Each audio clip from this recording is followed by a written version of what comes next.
आपने पहले ही अंदेशा जताया था, क्या कहना चाहती हैं? सर, हम यही कहना चाहते हैं कि पुलिस की वर्दी दी गई है तो उसका गलत फायदा न उठाएं। जिसके ऊपर 36 केस है उसका भी इनकाउंटर करवा देते, जिसके ऊपर 1 केस है बेगुनाह है उनका भी इनकाउंटर करवा दिए हैं ये लोग। अगर इसमें 15 लोग शामिल हैं, 14 लोग शामिल हैं तो सबका इनकाउंटर होना चाहिए।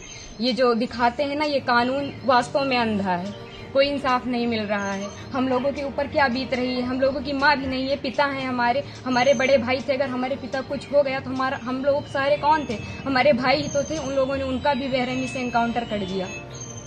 हम यही चाहते हैं कि सबका एनकाउंटर हो, इंसाफ मिले। इस सरकार में हम अभी तक तो सरकार के खिलाफ कुछ नहीं बोल रहे थे, लेकिन वास्तव में जो हो रहा है बहुत गलत हो रहा है। ये नहीं होना चाहिए, चाहे फिर इसमें विपक्षी पार्टी हो या फिर कोई भी नेता हो, जो करवा रहा है बहुत गलत करवा रहा है। हम लोगों को इंसाफ मिलना चाहिए, ऐसा नहीं होना चाहिए था। जो किए हैं बहुत गलत किए हैं। भगवान तो उनको सजा देंगे ही, लेकिन उनको भी सजा मिलनी चाहिए कानून की तरफ से। अगर कोई गुनाह करता है तो उसकी सजा कोर्ट देता है, ना कि पुलिस ऐसे इनकाउंटर कर देगा। आपके भाई का क्या स्वभाव था, किस तरह से, कैसे आप लोगों के बीच में रहते थे वो? सर, हमारे भाई का स्वभाव एकदम सरल था, पढ़ने लिखने में भी अच्छे थे। हम लोगों के साथ एकदम फ्रेंड के जैसे बिहेवियर उनका था, और गए थे तो बात भी होती थी, और हम लोगों से बहुत ज्यादा उनको लगाव स्नेह था, जैसे कि हर एक भाई बहन में होता है। और आज ये सुनने के बाद जैसे लग रहा है कि हम लोगों के जमीन पैर से एकदम खिसक गई हो।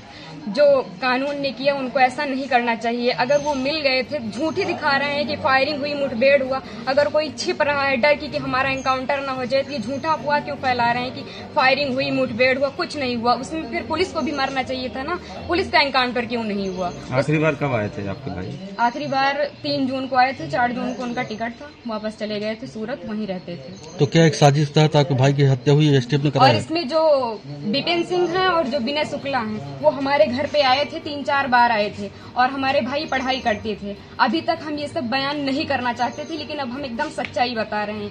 वो लोग उनको लालच देके कि ऐसा गाड़ी होगा, बंगला होगा, वगैरह वगैरह, जबकि भगवान का दिया सब कुछ हम लोगों के पास है, सब कुछ है। लेकिन फिर भी उन लोगों ने लालच दिया, और लालच में ले जाकर उनको सूरत में एक केस में फंसा दिया। उसके बाद वो थे कि नहीं थे न, ये हम लोगों को पता है।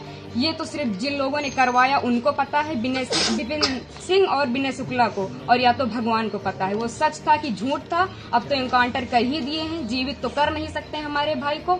बस हम ये चाहते हैं कि जिन्होंने एनकाउंटर किया उनके ऊपर केस होना चाहिए, कि अगर कोई गुनाह होता है तो उसकी सजा कोर्ट देगा, ना कि एसटीएफ वाले या फिर पुलिस वाले। बस हम यही चाहते हैं।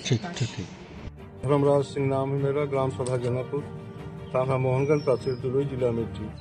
अनुज प्रताप सिंह मेरा लड़का था, उसका सूरत में सिर्फ एक ही केस था, और बाकी सुल्तानपुर में नाम था। पुलिस ने उसको इनकाउंटर करके मृत्यु घोषित कर दिया। हम लोगों को कोई भी जानकारी है इस विषय में नहीं। लास्ट में गांव में कब आया था? 3 मई में आया था, 4 जून को गए थे। एक व्यक्ति सरकार लगातार जो है विपक्ष हमलावर था सरकार पर कि एक जाति विशेष को टारगेट किया जा रहा है, इनकाउंटर किया जा रहा है। चलो, अखिलेश यादव जी का इच्छा तो पूरी हो गई, कम से कम ठाकुरों का इनकाउंटर करके उनकी इच्छा की पूर्ति तो हो गई। ठाकुर का भी इनकाउंटर।